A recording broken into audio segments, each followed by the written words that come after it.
ज़रा बात कर लेते हैं शदीद गर्मियों में मुख्तलिफ स्किन के मसाइल से। इस बात पे तो सभी लोग मेरे ख़्याल में कंप्लेन कर रहे हैं कि आपको अपनी रंगत थोड़ी डल होती हुई लग रही होगी, और इसमें गोरे और काले की बातें ही हम कर रहे हैं, लेकिन जनरली जो डिस्कम्फर्ट है, आपको ऐसा लग रहा होगा कि आपकी स्किन बहुत रॉ है, बहुत सेंसिटिव है, उस पर ब्लिमिशेस पड़ रहे हैं। धूप में अगर आप बाहर जाते हैं तो छोटे बच्चे तो बड़े क्यूट लगते हैं कि उनकी रंगत सुर्खों सफ़ेद हो गई है, उनका चेहरा लाल टमाटर जैसा हो गया है, लेकिन अगर यही चीज़ बर्न में कन्वर्ट हो जाए तो ये एक बहुत ही तकलीफ़देह अमल है।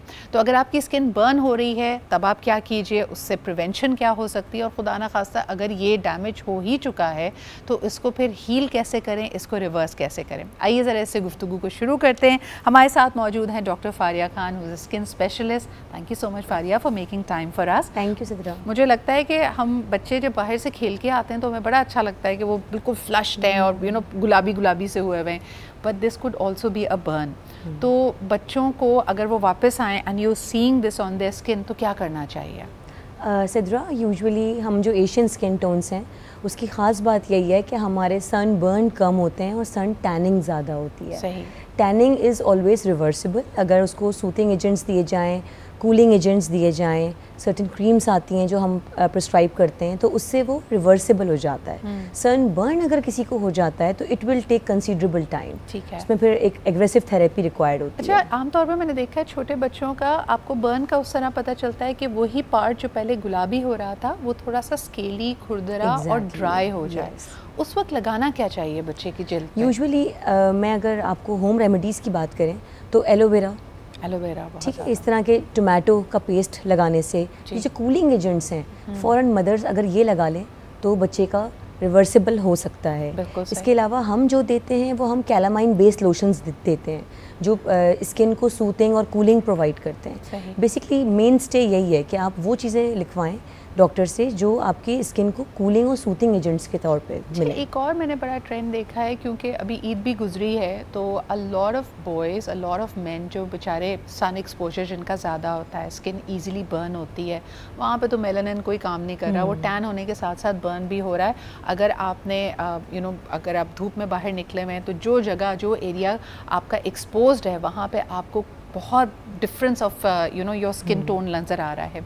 इनको क्या करना चाहिए? Because one of the things जो गलत लोग करते हैं वो ये है कि उस वक्त फेशियल के लिए चले जाएं, कोई केमिकल पील करवा दें, एक्सफोलिएशन ज़्यादा कर लें कि जी टॉप लेयर हमने हटा देनी है तो फिर रंगत अच्छी निकल के आएगी। What are the mistakes that people make? देखिए, उस वक्त आपकी स्किन हाइपर सेंसिटिव हो रही होती है। हाइपर सेंसिटिव का मतलब है कि किसी भी एजेंट से वो सेंसिटाइज हो जाएगी, तो आप उस वक्त केमिकल एजेंट्स बिल्कुल भी अप्लाई ना कराएं। आइदर एक्सफोलिएशन, आइदर किसी किस्म के टोटके, इनसे थोड़ा सा अवॉइड करें। What you can do is कि आप सन स्क्रीन का इस्तेमाल करें। सन स्क्रीन करता क्या है कि आपकी स्किन की जो हाइपर सेंसिटिविटी है उसको कम कर देता है, तो आपकी स्किन रिएक्ट नहीं करती। और यूजुअली जो मेन क्लास होती है या जो बॉयज़ होते हैं जो पूरा दिन क्रिकेट वगैरह खेल रहे होते हैं, स्पोर्टी नेचर होती है, हम उनको जेल बेस्ड सन ब्लॉक देते हैं, तो वो सन ब्लॉक जल्दी एब्जॉर्ब भी हो जाते हैं और वो उनको किसी किस्म की कोई टेंट, कोई हैवी ग्रीसी फेस भी नहीं प्रोवाइड कर रहे। अच्छा, जहाँ पे आप ये देखें कि स्किन टू टोन हो रही है, a lot of people have that problem with the folds, यानी आपकी जो कोहनियाँ हैं, आपके टखने, आपके घुटने, यहाँ तक कि आपकी गर्दन के इर्द गिर्द ऐसा लगेगा आपको कि बिल्कुल ही एक डार्क कलर का रिंग बन रहा है। ये वो जगहें हैं जहाँ पे आपकी स्किन फोल्ड हो रही है, रगड़ खा रही है, या फिर फॉर एग्जांपल वहाँ पे आपको फैब्रिक के साथ वो टच कर रही है। यहाँ पे क्या करना चाहिए? फैब्रिक के साथ अगर टच कर रही है तो that can be a contact dermatitis. आपको आइडेंटिफाई करना है कि आप कौन से फैब्रिक से एलर्जिक हैं। लेकिन अगर आपने बात की फोल्ड्स की, darkening of folds, very common problem Sidra. Usually obese patients जो होते हैं, जो ओवरवेट होते हैं, उनमें ये प्रॉब्लम आती है और इसको हम अकेंथोसिस नाइग्रिकन्स कहते हैं। इसमें हम करते क्या है कि हम डिफरेंट क्रीम्स का इस्तेमाल बढ़वाते हैं, और एट टाइम्स अगर फर्स्ट पोजीशन है और क्लाइंट का कोई इवेंट करीब में है तो we can also give them suitable chemical peels. तो आपकी डेड स्किन हम एक्सफोलिएट कर देते हैं। Again the mainstay of the treatment is to reduce your weight because it is directly affected to your overweight. Absolutely. मुझे ये बताइएगा कि ये सवाल पहले भी आ चुका है कि women when they are pregnant they experience hyperpigmentation, और लोग बार बार उनको दिलासा देने के लिए, उनको बताने के लिए कह रहे होते हैं कि भाई because it's hormonal changes, whether ऐसा है, your body is going through a major change, your life is going through a change, ये सही हो जाएगा। लेकिन बहुत सारी ख़वातीन ये कहती हैं कि you know even post pregnancy, post delivery वो रिवर्स नहीं हो रहा है, it's not going back to the way it was, तब उनको क्या करना चाहिए? प्रेगनेंसी में hormonal changes, pregnancy is a blessing for any woman, और प्रेगनेंसी में जो हार्मोनल चेंजेस की वजह से pigmentation and hair fall is something जो कि आपको आएगा, you have to be prepare for it. Now होता क्या है कि सिद्रा यूजुअली इनिशियल 2 months में जो प्रेगनेंसी का पिगमेंटेशन होता है, it should self limit it self, खुद ब खुद चला जाता है। अगर नहीं जाता तो आप अपने डर्मेटोलॉजिस्ट के पास जाएं। We have state of the art FDA approve Q switch lasers जो किसी भी किस्म की पिगमेंटेशन को रिमूव कर सकते हैं। Why it is important? क्योंकि पिगमेंटेशन एक हद तक आपकी स्किन के ऊपरी लेयर यानी कि ऊपरी सतह पे एपिडर्मिस में रहता है। When it goes to dermal layer, जो सेकेंड लेयर होती है, आपकी डीप लेयर होती है, अगर वो डर्मल लेयर में चला जाए, it requires then multiple sessions of Q switch laser. तो वो फिर एक पॉकेट फ्रेंडली सेशन नहीं रहते, आपको 7 to 8 सेशंस लेने पड़ते हैं। तो the mainstay of the treatment is the earlier the better. How does the laser help in hyper pigmentation? ये बड़ा कॉमन सवाल आता होगा। मुख्तलिफ तरह के लेज़र्स अवेलेबल हैं, they are all very different. कौन सा लेज़र इस्तेमाल होता है और लेज़र आपके ये हाइपर पिगमेंटेशन को कैसे हेल्प करता है? द गोल्ड स्टैंडर्ड ट्रीटमेंट जो पूरी दुनिया में प्रैक्टिस हो रहा है वो क्यू स्विच लेज़र है। क्यू स्विच लेज़र एक ऐसी टेक्नोलॉजी है कि जैसे बाल उतारने का लेज़र होता है, वो आपके फॉलिकल्स की ब्लड सप्लाई रोकता है। क्यू स्विच लेज़र आपके मेलेनोसाइट्स यानी कि वो सेल जो आपकी स्किन को डार्क करने के रिस्पॉन्सिबल हैं, उनकी डिस्ट्रक्शन करता है। सही। और इसकी इंटेंसिटी होती है, अगर अपर लेयर पे पिगमेंटेशन है तो एपिडर्मल स्विचिंग होगी, अगर डर्मल है तो वो डर्मल मेलेनोसाइट्स को ख़त्म करेगा। पेशेंट हर सेशन के बाद एक्सपीरियंस करता है कि उसकी स्किन लाइट एंड लाइट हो जाती है। फ्रेकल्स, जो सन स्पॉट्स होते हैं, ये तो एक ही सेशन में ख़त्म हो सकते हैं इससे।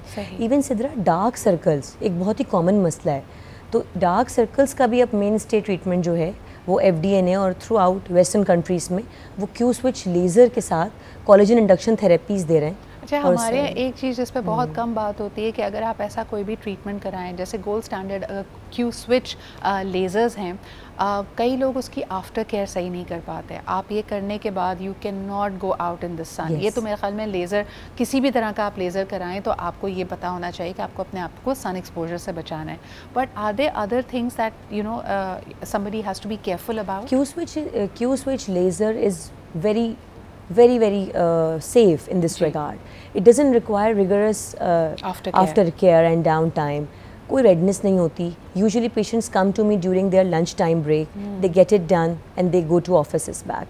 What you need to get done is कि सन स्क्रीन का आपने इस्तेमाल ज़रूर रखना है, क्योंकि एक लेज़र है ना, आपकी स्किन को सेंसिटिव तो करेगा। आपने सन स्क्रीन का इस्तेमाल रखना है ताकि जो सन एक्सपोजर है उससे आपका दोबारा मेलेनोसाइट ट्रिगर ना करे। बिल्कुल सही। जो सेल हमने डिस्ट्रॉय किए वो ख़राब ना हो। बिल्कुल सही। आज एक आखिरी सवाल आपसे करना चाहूँगी। LED मास्क, यानी it has become all the Vogue internationally.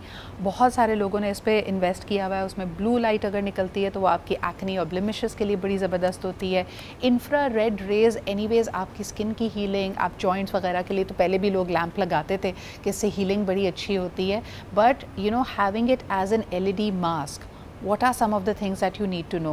मैंने कुछ लोगों को देखा, उन्होंने कहा कि मेरी स्किन, मुझे पता नहीं था कि फ़ोटो सेंसिटिव है, लाइट सेंसिटिव है, और जब उन्होंने रेड मास्क, ये LED मास्क इस्तेमाल करना शुरू किए, they got blemishes because of that. Doctor Faria, is it possible कि अगर आप बग़ैर कंसल्टेशन के इस तरह का मास्क लें तो आपकी स्किन पे फ्रेकल्स आ सकते हैं, हाइपर पिगमेंटेशन हो सकती है?